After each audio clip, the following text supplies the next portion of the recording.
In today's video, I'm going to teach you about Jotform limits and how to understand when you've hit them. First, let's start by accessing your Jotform account.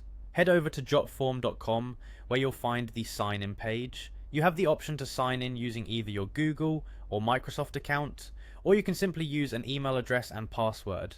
It's a straightforward process to get you logged in and ready to manage your forms. Now once you're in, it's crucial to understand what Jotform limits are all about. These limits vary depending on the plan you're subscribed to.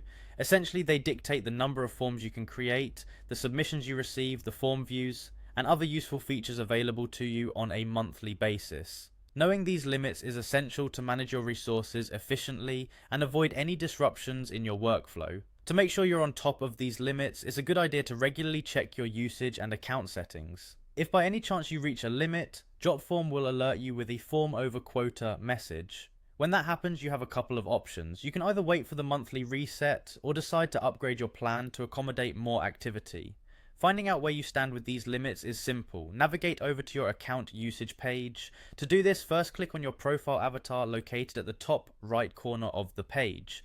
A drop down menu will appear. From there, click on Settings. Once in the Settings area, you'll notice several tabs. The one you're interested in is labeled Usage. On the Usage tab, you'll find a clear overview of your current usage data. This place serves as a dashboard showing you stats like the number of submissions you've received or the number of forms you've created so far this month.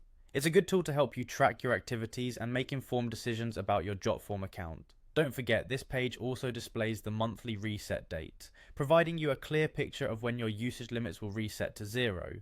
It's good practice to check in here regularly to plan your form submissions and other activities accordingly. By keeping an eye on your Jotform limits and understanding what each one entails, you'll ensure that your forms continue to operate smoothly.